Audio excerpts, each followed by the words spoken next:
A swarthy man with a cruel, cunning gaze shoved the young woman roughly. His smile resembled the snarl of a hyena. Scrawny, mustached, and bearded, he likely had no concept of pity.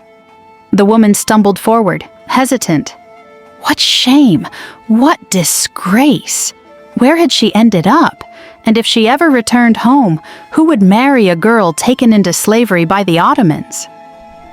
The Avret Pazara, women's market, had existed since the mid-15th century. Entertainment for men, sheer horror for women. The female sex was not regarded as fully human, sold to pashas like livestock. This market was legal under Ottoman law. Slave traders even paid taxes for each sale, about 1/40th of the slave's value. Women were brought from Africa, Asia, and Europe. Circassian women were especially prized. Marble white skin, thick dark hair, and crimson lips.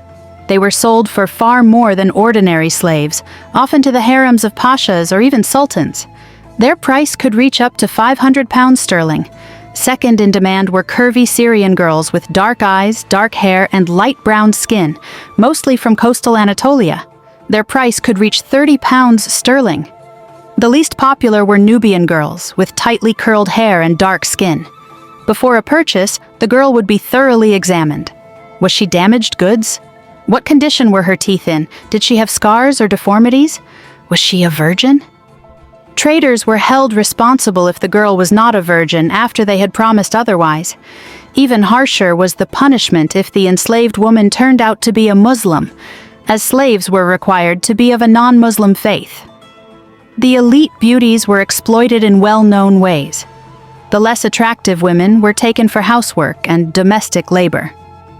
The slave market operated every Wednesday and, at the time, was a profitable and thriving business. European travelers of the 19th century wrote that slave women in Ottoman harems enjoyed surprisingly large amounts of free time and freedom of speech. Some even considered the life of a concubine more desirable than that of a maid in the West. The relationships between slaves and their owners were complex. In the lavish Ottoman palace, any concubine could rise from the lowest rank to become a sultana. One of the first known cases was Hurrem, a Slavic woman. She became the first concubine to whom the Sultan gave a legal marriage, nikah. Even outside the palace, pregnant slaves had rights if they were carrying their owner's child. They could not be resold, and their children were considered free. If the owner acknowledged the child was granted full inheritance rights, as if born in a legal marriage. And though this system could provide a better future for such children, it remains a dark and shameful chapter in the history of the Ottoman Empire.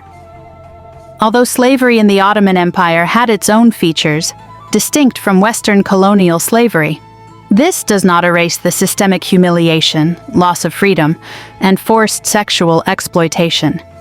Even when some enslaved women gained status, power, or respect, it was not a choice.